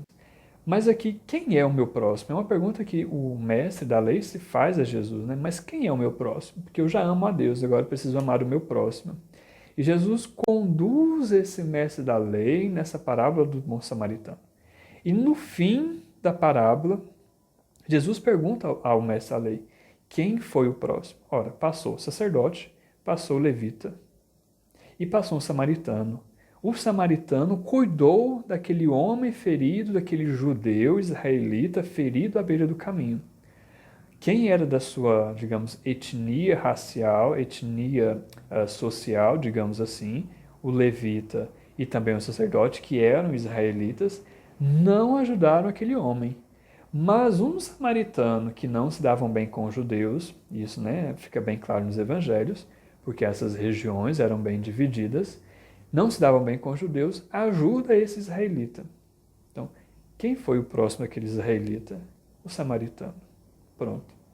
Ora, Jesus é o samaritano que ajuda qualquer um, ou seja, a gratuidade da misericórdia de Deus, que é um tema muito caro a Lucas, que aqui se é manifesto em que Jesus é o israelita que está lá jogado ao meio do caminho, ferido, sem cuidados, né, doente, e ao mesmo tempo é o samaritano que cuida do doente. Por quê? Quando cuidamos de um doente ferido, ajudamos alguém que precisa, é ao Cristo que nós ajudamos. Essas obras de misericórdia que Mateus vai dizer no seu evangelho. Tive sede, me deste beber, tive fome, me deste comer, tive doente, foste me visitar, tive preso, foste, né, me ver, e etc. Então, assim, estive nu, me vestiste, né, e me vestistes, né, e etc. Então, Jesus que se confunde até mesmo com o israelita caído à beira do caminho. Então, o próximo quem é? O próprio Jesus. E nós só fazemos essas obras de caridade, essas obras de misericórdia corporais, né, como tomando Mateus, porque é Jesus que age por meio de nós. Então, o cristão é chamado cristão por seguir a Cristo, se configura a Cristo sendo filho do Pai e agora é capaz de agir como Cristo e não ter preconceitos, né, limites territoriais, né, limites territoriais geográficos. É abrangente, é uma missão universal, é universal. Então há essa relação. No capítulo 11, então, se tem a oração, um tema muito forte nesse capítulo, que perpassa quase todo ele, que vai falar sobre o Pai Nosso, vai falar sobre o amigo importuno, né, que tive a menção de ocasionar sobre esse termo amigo e amizade, né, filia, né, que é muito importante para nós. Então, insistência no pedir, né, pedir com insistência. A eficácia da oração, que vai dizer Jesus nesse momento, né? Ora, se vós sois mal, dais coisas boas aos seus filhos, imagina o Pai Celeste que vai dar a vós o Espírito Santo, né? Então, há essa relação da eficácia da oração. Se nós pedirmos com fé, nos será dado, né? Tudo que pedirmos ao Pai, Ele nos dará por causa de Jesus, né? Por causa do seu Filho. Então, e depois você tem, no final do capítulo, a questão de Jesus e Beelzebul, né? Porque Jesus expulsa os demônios não é com o poder de Beelzebul. E Jesus vai dizer, olha, se um reino está dividido em si, ele não subsiste, né? Se os demônios se revoltam contra si mesmo, não o próprio império, né, esse próprio reino em que Satanás é o príncipe, não subsiste. Então, se Jesus tem essa autoridade do príncipe de Beelzebul, né, príncipe de Satanás, então não é um reino que vai subsistir. Depois se tem, né, uma mulher que entra nesse capítulo ainda, no capítulo 11, uma mulher que entra no meio da conversa que Lucas narra, né? E a mulher vai dizer, né? Felizes as entranhas que te trouxeram e os seios que te amamentaram. Existem outros escritos apócrifos sobre Jesus, né? Por exemplo, alguns outros evangelhos que a igreja não acolhe como sendo totalmente inspirados, mas que é fonte, né, de pesquisa também, e que narra uma história de uma mulher que duvidou da virgindade de Maria, e nessa dúvida ela foi ter com Maria. E antes dela, né, verificar a virgindade antes e durante e depois do parto, né, principalmente depois do parto, claro, depois do parto, a mão dessa mulher foi ressequida, né, foi atrofiada, né, digamos assim. E aqui há uma mulher, né, que grita, né, bendito, ou seja, né, bem-aventurado, felizes, né, recordam lá, né, regozija-te, né, alegra-te, né, as entranhas que te trouxeram e os seios que te amamentaram. E Jesus vai dizer não, né, felizes antes os que ouvem a palavra de Deus. E guardem esse termo para o próximo vídeo, né? Logos tuteu, né? Logos tuteu, palavra de Deus, porque em João Logos é o próprio Cristo. O próprio Cristo. Ou seja, a palavra de Deus é que se fez carne na pessoa de Jesus Cristo. Então, Logos tuteu. Então, guardem bem esse termo. Então, felizes antes os que ouvem a palavra de Deus e aguardam, e a observam. Né? Então, há essa contraposição. E depois, nos versículos 37 e 53, se tem os ais, nesse mesmo capítulo 11, os ais contra os escribas e os saduceus, que é em paralelo a Mateus 23, que tivemos ocasião de falar no vídeo precedente. Capítulo 12, então, também paralelo com Marcos e Mateus, os apóstolos e os discípulos, né, que precisam falar abertamente, sem medo, né, sem medo de perder a vida corporal, mas ter medo antes de perder a vida espiritual. Então, procurar anunciar o reino de Deus, a verdade e tudo mais, esse logos, né, a palavra de Deus, viver de acordo com essa palavra de Deus, observar a palavra de Deus, mesmo que isso custe a vida corporal da pessoa. E se a gente tomar esse âmbito o ambiente de Lucas, não do Evangelho, mas da sua própria escrita, de grande martírio do povo, né, de grande martírio dos cristãos. Os cristãos que eram levados para o Coliseu e lá era trucidado pelas feras, ou então era morto em praça pública, né? E eram feitas as piores torturas que se tinham na época com os cristãos. Então tem essa relação. No capítulo 12 ainda toma a questão dos discípulos de abandonar-se à providência, como em paralelo em Mateus, não ajuntar riquezas, né? E vem aqui a parábola do homem que se faz uma grande produção de trigo, só que o celeiro é pequeno. E ele fala, não, então eu vou construir um celeiro maior ainda. Só que vai dizer insensato, né? Hoje ainda Deus vai ceifar a sua vida, né? Então, não juntar tesouros, não juntar bens materiais, digamos assim, né? Ter esse desprendimento, né? E praticamente ele conclui nesse capítulo 12 com aquela frase, né? Buscai primeiro o reino dos céus, e tudo mais vos será acrescentado. Então, percebam essa coerência de Lucas, né? Buscai primeiro o reino dos céus. Alegria maior estar em buscar o reino dos céus, em saber que o nosso nome está inscrito no livro da vida, está inscrito no reino dos céus. E tudo mais nesse mundo vai ser acrescentado, fundamentalmente. O capítulo 13, então, se vai falar um pouco sobre a porta, né? Então, buscar o reino dos céus, em primeiro lugar, que aqui às vezes se confunde com a própria pessoa de Jesus, porque ele é a porta desse reino, né? E que vai dizer, olha, buscai a porta estreita, né? Porque a porta do reino dos céus é estreita, não é larga, né? Então, essas duas portas. Vocês se recordam, teremos a ocasião de mencionar, João 10, 9, né? Que na ocasião do texto do Bom Pastor, ele vai dizer que eu sou a porta, né? As ovelhas que escutam minha voz vão entrar e vão encontrar pastagens. Então, terá essa ocasião. Capítulo 14, né? A opção dos lugares, né? A questão de quem é o maior, né? Buscar os últimos lugares, a questão das crianças, né? E aqui ele vai dar uma noção de como devemos fazer festas e jantares, né? Nós não podemos convidar os amigos, porque a gente convida os amigos vão retribuir com jantares e tudo mais. Mas precisamos convidar justamente aqueles marginalizados, ou seja, os pobres, os leprosos, os doentes, de modo geral, as viúvas e os órfãos. Então, recolha essas pessoas e traz para o jantar, para a festa, porque eles não vão precisar de retribuir nada e nem vão ter condições de retribuir nada. Mas se você faz isso, você vai juntar tesouros no céu, né? Isso é um dos elementos fundamentais aqui no Evangelho de Lucas. Então, capítulo 13. O capítulo 14, né, também tem essa questão dos convidados, né, que eu acabei de mencionar, não, capítulo 13, capítulo 14. Capítulo 15, então, se tem as três parábolas da misericórdia, né, sobre a ovelha perdida, o dracma e também o filho pródigo, né, as três grandes parábolas de Lucas e mais conhecida, talvez, né, que vai narrar mais especificamente sobre a misericórdia de Deus.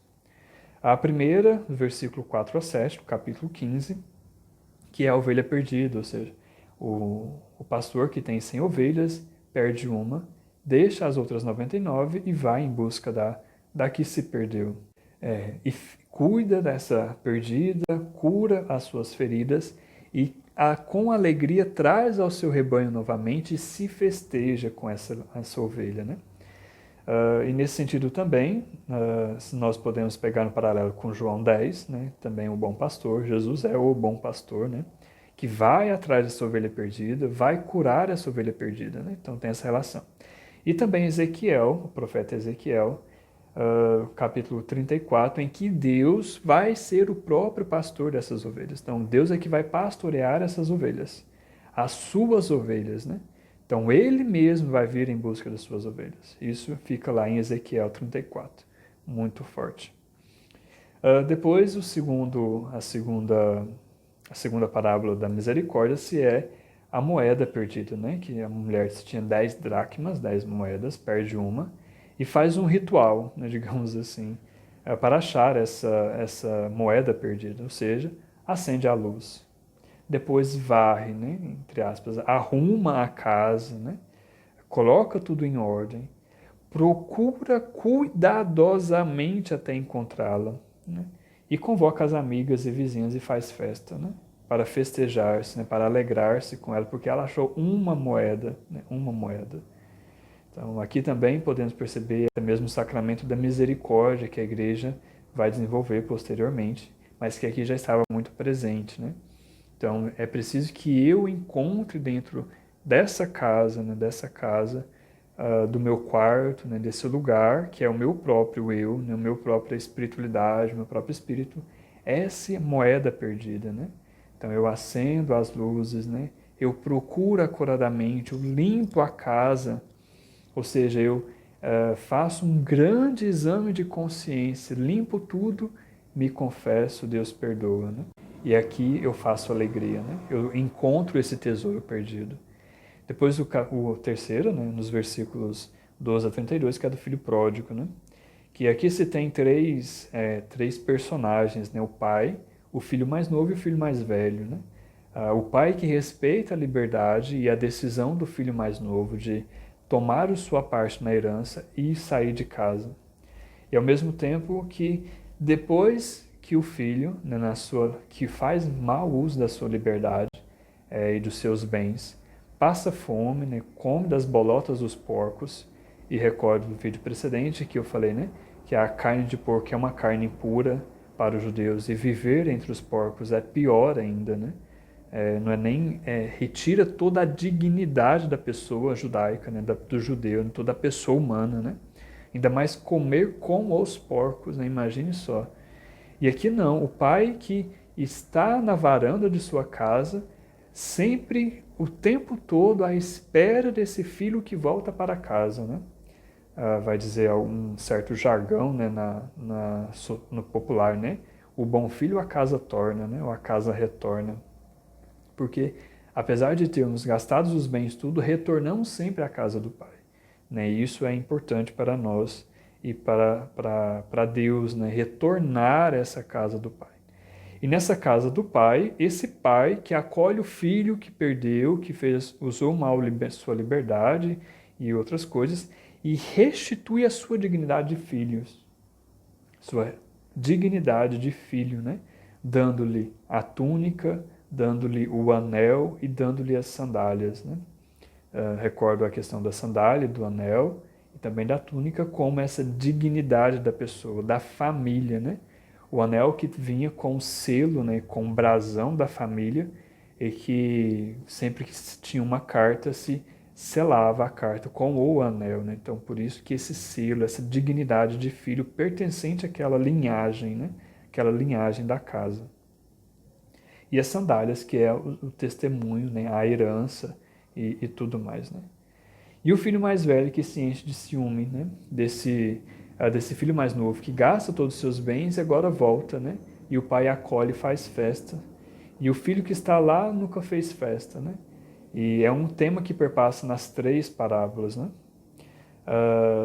Há maior alegria no reino dos céus, há maior alegria no céu, digamos assim, por um pecador que se arrepende do que 1000 justos que vão para lá. Então, um pecador que se arrepende, a festa é maior do que os 1000 justos que chegam até lá. O capítulo 16, então, inicia-se com a parábola do administrador infiel, que aqui nos versículos, né, de 1 a 8, se tem a primeira acusação de que esse administrador dissipou os bens do seu chefe, e o segundo há o elogio à sua esperteza, né, de que ele abdica de seus benefícios, ou seja, aquilo que ele lucraria como administrador, para que conseguisse ganhar o prestígio daqueles devedores e conseguir sobreviver, né? Uma vez que ele será demitido, e agora ele precisa de gozar de boa fama para que conseguisse emprego mais rapidamente e por aí adiante. Aqui eu só contextualizo que era muito comum o dono da fazenda, ou, né, do grande, que seja, né, de empresa, etc., ou de um comércio, contratava um administrador que vendia e administrava seus bens. O administrador ele não tinha um salário fixo, né? Ele ganhava sobre a sua venda. Então, por isso que aqui no texto ele vai dizer: quanto deves? 100 barris de óleo. Então, prescreve 50. Então, quer dizer que foram vendidos 50 barris de óleo, mas que os outros 50 era o lucro que esse administrador tinha. Então, era o seu salário. Então, quanto deves? 100 medidas de trigo. Então, prescreve 80. Porque, né, os 20, né, dos 100, né, o que faltou aí, era o que ele receberia, esse administrador receberia, como salário, né, como paga por seu trabalho. Então, ele abdica desse seu benefício para poder conquistar o prestígio, né, o reino, né, esse prestígio dos devedores e conseguir também emprego, né, e conseguir sustentar. Aqui é um paradoxo, né, porque ele precisa perder para poder ganhar, né? Então ele perde seu benefício para ganhar outra coisa. E é nesse contexto da misericórdia de Deus e também do reino dos céus, né? É preciso perder a própria vida para conseguir ganhar o reino dos céus. Então há essa dinâmica. Depois se vem sobre a questão do matrimônio, a insolubilidade do matrimônio, sobre a questão do rico e o Lázaro, que aqui eu só menciono a questão do abismo, no capítulo 16 ainda, versículo 19 a 31, do abismo que há entre o pai Abraão e o Lázaro com um homem rico, né? Esse abismo simboliza a impossibilidade de modificar o próprio destino, né, escolhido neste modo, né, neste mundo, né, digamos assim. Porque aqui nós temos uma liberdade de escolha, porque nós já temos toda a lei, né, Moisés, profetas e agora nós, né, hoje, 2020, temos toda a revelação, né, todo o magistério, sabemos como deve ser, como se deve viver, e precisamos escolher entre a salvação e a perdição. Então há essa dinâmica, né? No capítulo 17, então, você tem a questão do escândalo, né, de não ser pedra de tropeço, né, aos mais pequenos. Você tem a questão da correção fraterna, que tivemos a ocasião de falar nos vídeos precedentes. A fé do servo, né, e a sua humildade, né, que antecede a narrativa dos 10 leprosos que são curados e somente um volta para agradecer, né, e tornar-se discípulo de Jesus. Então, dos 10, somente um volta. E depois você tem a questão da vinda do Filho do Homem, né, uma parte mais escatológica do Evangelho de Lucas, capítulo 17, que o reino de Deus já está entre vós, né? Jesus, então, nesse sentido, já se confunde com o próprio reino, porque ele é a porta desse reino e ele é o reino entre vós, né? E depois vai se ter lá no Bom Ladrão, capítulo 23, versículo 43, que ele vai dizer ao bom ladrão, né? Hoje ainda estarás comigo no paraíso, né, no reino. E aqui a tradição, às vezes até mesmo protestante, e alguns ateus, né, e outras vertentes religiosas que acreditam nisso, tratam que o reino de Deus, na verdade, é uma disposição do coração, e não uma vinda escatológica de Cristo, ou uma vida posterior, uma vida depois dessa, né? Mas aqui neste mundo já acontece o reino de Deus. Então, aonde eu estou e eu estou com Deus, lá está o reino de Deus. Então, há essa vertente. Então, não se teria uma vida transcendente além dessa, né? Não teria uma vida que transcende essa. Mas o reino seria puramente essa vida imanente, né? Então, há essa dinâmica, essa dimensão. Depois do capítulo 18 vem falar sobre o juiz e a viúva, que a viúva insiste sobre julgar o caso, etc. Né? Depois vem sobre a oração, o fariseu e publicano, no templo, né, a oração dos dois, tivemos a ocasião de falar anteriormente. As crianças, o homem rico e o cego de Jericó, que são paralelos a Marcos em Mateus, que tivemos a ocasião de falar. No capítulo 19, então, temos a narração sobre Zaqueu, que é em paralelo a Lucas 5, 37 e 31, que vai falar sobre ele se alimentar, né, tomar refeição com os pobres, com os pecadores, né, nesse sentido publicano, na ocasião do capítulo 5 com Levi e aqui com Zaqueu. E Zaqueu, ele vai dizer a Jesus, né, eu darei metade dos meus bens aos pobres e se fraudei alguém, eu vou devolver 4 vezes mais. Né?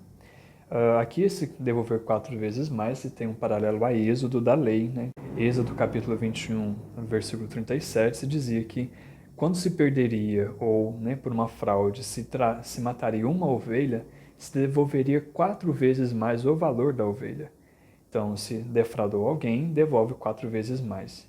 Aqui recordam a ovelha perdida. Se você perde uma ovelha, você precisa pagar 4 vezes mais. Né?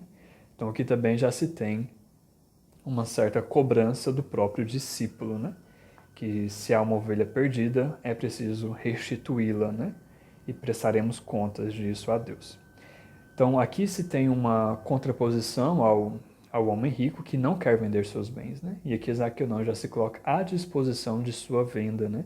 A venda de seus bens. Então, Zaqueu cumpre a lei e vai além da lei, porque agora ele obedece a Jesus, né? Então, e Jesus vai dizer a ele, agora a salvação entrou em sua casa. Né? A salvação entrou na sua casa. Depois dos versículos 11 a 27, tem a parábola sobre as minas, né, que é um paralelo sobre a parábola dos talentos em Mateus, capítulo 25, versículo 14 e 30. E aqui talento e mina, né, são medidas de valores, né, de moeda mesmo. Né? Por exemplo, um talento equivale a 60 minas e uma mina é 16 dracmas. Né? Então há essa menção também nos evangelhos de outras medidas. Né? Então aqui mina é essa medida de moeda. Né? E aqui algo também interessante que eu destaco, que narrativamente não se tem menção, porque são 10 servos e a cada um se deu 10 minas. O dono da mina só vai cobrar de 3 servos. Né? Então, e os outros 7 servos? Né? O que aconteceu com eles? Né? Então, não se tem narrativamente aqui essa questão. Depois do capítulo 19, versículo 28, até o capítulo 24, versículo 53, se tem o grande ministério de Jesus em Jerusalém. Então, capítulo 19, versículo 28 a 37, tem a entrada messiânica de Jesus em Jerusalém, que é um paralelo a Mateus e Marcos, né? Textualmente é quase o mesmo, com alguns acréscimos ou modificações de ordem.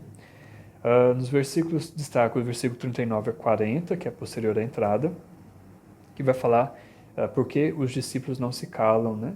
Porque aí vai dizer que se eles se calarem, as pedras falarão, né? Ora, as pedras, nós podemos fazer uma memória, né? As pedras em Lucas 24, 50, lá nos seus últimos versículos, né? Praticamente seu último versículo, capítulo 24, vai dizer que Jesus envia os seus discípulos a Betânia. A Betânia é a cidade próxima ao Rio Jordão em que faz a passagem, que faz o batismo de Jesus e que Josué atravessa o Rio Jordão, tivemos a ocasião de falar isso anteriormente, que atravessa o Jordão, retira 12 pedras de dentro do Jordão, né, constrói um templo, né, constrói um monumento, melhor dizendo, né? É um monumento, não um templo, constrói um monumento em honra, em memória a essa travessia e a entrada a esses favores de Deus que fez, os favores de Deus concedidos, né, a esse povo. Então, essas pedras aqui, a tradição judaica, se tem um termo, né, chamado matzevah ou matzebah, né, que aonde se tinha uma manifestação divina, havia ali uma ereção, ou seja, uma pedra, fundava-se uma pedra, colocava uma pedra, e essa pedra servia de testemunho. Como também, se a gente tomar o Antigo Testamento, e principalmente ali a construção da arca em Êxodo, se tem que dentro da arca da aliança se tem as pedras do testemunho, né? Então lá também se tem essas pedras. Então que se calarem as vozes, né? As vozes humanas, essas pedras falaram. Hoje não se perdeu essa tradição, porque quando se tem a construção de um templo ou de um templo ou de um santuário, se há primeiro o lançamento da pedra, né, chamada pedra fundamental, né, em relação a esse Matsebá, né, que é essa pedra que vai dar testemunho dos feitos de Deus naquele lugar, né, naquele lugar. E depois, versículo ainda no capítulo 19, versículos 41 e 44, se tem Jesus que chora sobre Jerusalém, né? Que é em paralelo a Lucas, ao mesmo evangelho, capítulo 13, versículo 34 e 35, em que Jesus lamenta sobre Jerusalém, que mata os seus profetas, né? Que não acolhe bem. Os capítulos 20 e 21 se tem então a paixão de Jesus, paixão e morte de Jesus, né? Fundamentalmente. Então, paralelo a Mateus e Marcos, com pouquíssimas diferenças. E aqui a preparação, né, o Monte das Oliveiras, etc. Aqui só uma indicativa que Lucas traz, é que Jesus passava o dia todo no templo e à noite ele ia para esse Monte das Oliveiras, ao qual ele ficava a noite toda lá, no final do capítulo 21, né?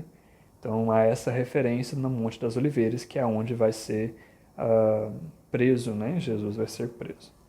Os capítulos 22 a 23, então se tem a preparação, né? A traição de Judas, a preparação da ceia pascal, a Eucaristia, a instituição, né, da Eucaristia.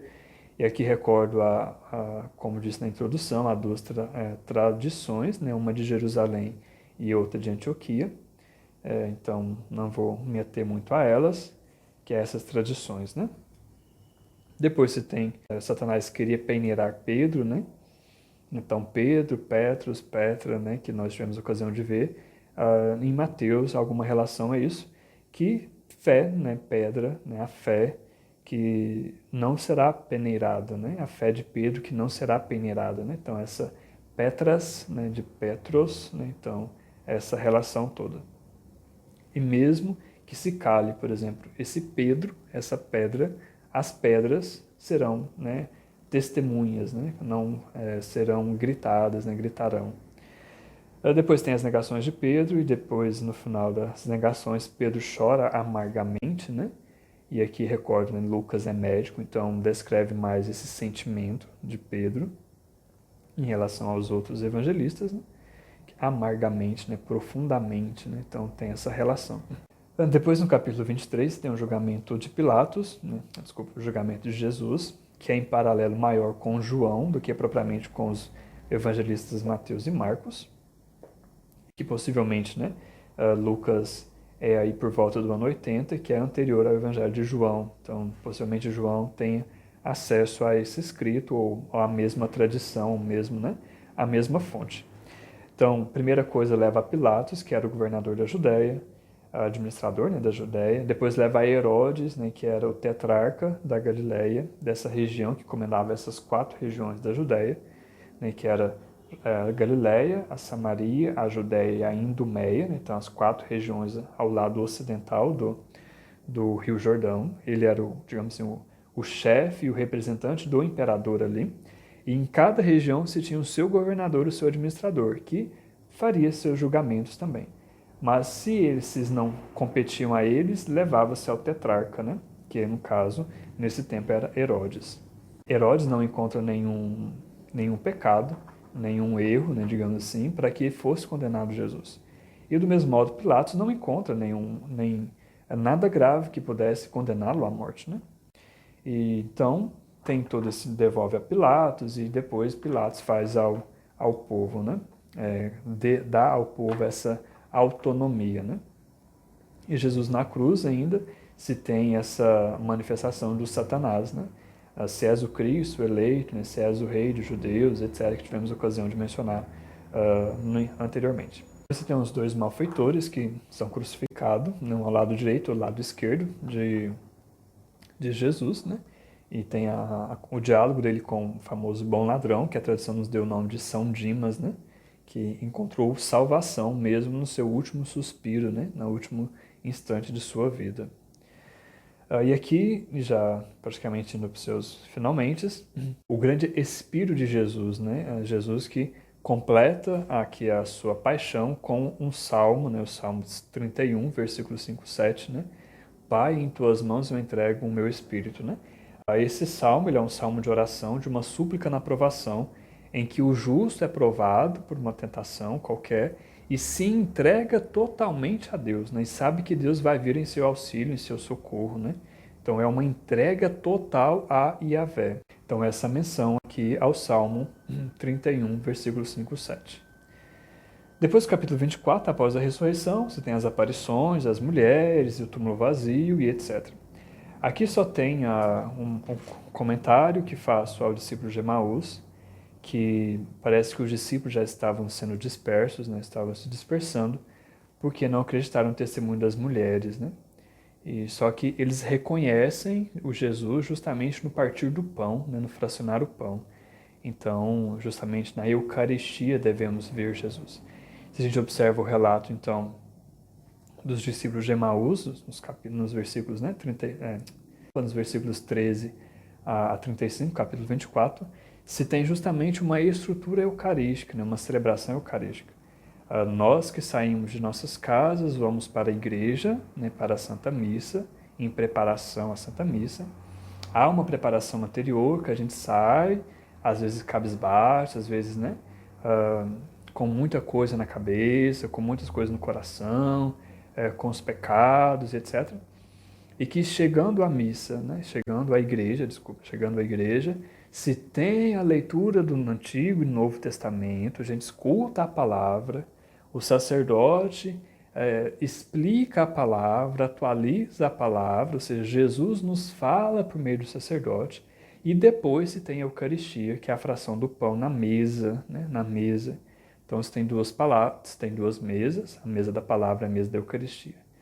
E na fração do pão devemos reconhecer sempre Jesus Cristo. Devemos reconhecer sempre Jesus Cristo.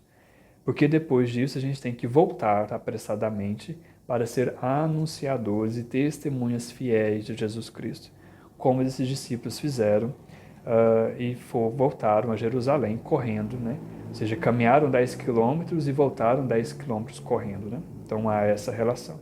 Então, já nos últimos versículos do capítulo e do Evangelho, né, do capítulo 24 do Evangelho de Lucas, se tem uma deixa para que comece, né, o Atos dos Apóstolos, né, porque há uma sequência desses dois livros. Né?